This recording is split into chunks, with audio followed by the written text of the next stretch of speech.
नमस्कार, आप देख रहे हैं नेशनल वॉइस और मैं हूं आकाश द्विवेदी।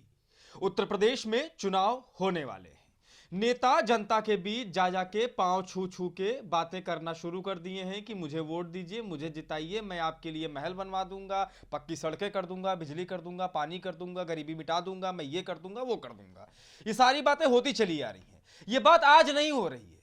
ये बात 15 अगस्त 1947 के बाद से ही हर चुनाव में होती चली आ रही है। चुनाव होने वाले होते हैं, नेताजी गरीबों का पैर पकड़ लेते हैं, दलितों के घर बैठ के खाना खाते हैं। अच्छा हाँ, इसमें एक बात सबसे महत्वपूर्ण यह है, दलित के घर खाना क्यों खाया जाता है वो भी चुनाव के वक्त। ये कौन सा एजेंडा और कौन सी टेक्निक है ये तो मुझे नहीं पता, लेकिन आज बात मैं जो कर रहा हूं वो गरीबों की कर रहा हूं, उस आम जनता की बात कर रहा हूं जिसका पैर इस समय सभी नेता फॉर्च्यूनर से उतरकर क्लफ लगे कुर्ते पहनकर पैर पकड़ रहे हैं। लेकिन जैसे ही चुनाव जीतकर ये विधायक, मंत्री, सांसद, मुख्यमंत्री, प्रधानमंत्री बनते हैं, ये इसी जनता को भूल जाते हैं। ये बात क्यों कह रहा हूं पता है? आज एक सुबह सुबह तस्वीर आई है लखीमपुर खीरी से, जिस तस्वीर को देखने के बाद आपका दिल भी बेचैन हो उठेगा और आप भी लानत इन नेताओं के ऊपर पेश करना शुरू कर देंगे। मुझे भी बहुत सी लानत भेजने का मन इन नेताओं पर कर रहा है।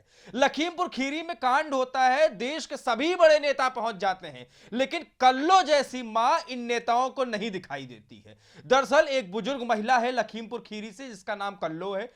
उसका 40 साल का बेटा आज ठंड लगने की वजह से काल के गाल में समा गया, यानी कि उसकी मृत्यु हो गई। वो बूढ़ी मां अपने बेटे को लेकर शमशान घाट के बाहर बैठी रहती है और उसका अंतिम संस्कार करने के लिए इंतजार करती है। क्यों करती है इंतजार पता है? क्योंकि उस बूढ़ी मां के पास ना तो लकड़ी खरीदने का पैसा होता है और ना ही शमशान में अंतिम संस्कार करने के लिए कफन खरीदने का पैसा होता है। क्या बेबसी रही होगी उस मां की जो अपने ही बेटे को शमशान घाट लेकर आई है। एक व्यक्ति को ठंड लग जाती है, अलाव के इंतजाम की बात प्रशासन करता है, कंबल वितरण के तमाम कार्यक्रम होते हैं, नेताजी इस समय तो खूब कंबल बांट रहे हैं, लेकिन इन गरीबों का हक कब मिलेगा? देखिए इस रिपोर्ट में, समझिए इस बूढ़ी मां का दर्द। जहां एक तरफ सूबे के मुखिया योगी आदित्यनाथ कड़ाके की ठंड से बचने के लिए जिले के आला अधिकारियों को जगह जगह अलाव और ठंड से बचने के लिए गरीबों को कंबल बांटने के निर्देश दिए हैं, वहीं जिले के आला अधिकारी सूबे के मुखिया योगी आदित्यनाथ के आदेशों को पलीता लगाते नजर आ रहे हैं। इसका जीता जागता हुआ उदाहरण लखीमपुर खीरी जिले से निकलकर सामने आ गया है। लखीमपुर खीरी में गरीबी के चलते अपने बेटे के अंतिम संस्कार के लिए बुजुर्ग मां दर बदर भटकती रही। दरअसल यह मामला शारदा नगर के जमुनिया गांव का है। जमुनिया गांव की रहने वाली कल्लो देवी का परिवार लंबे समय से गरीबी की मार झेल रहा है।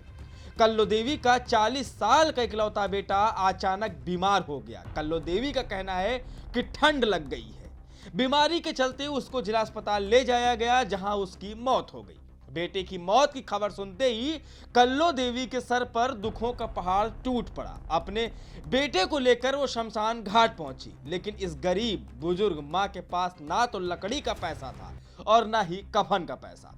साथ में मृतक का बेटा राजू भी था, लेकिन शायद इसकी गरीबी पर किसी को तरस ना आई।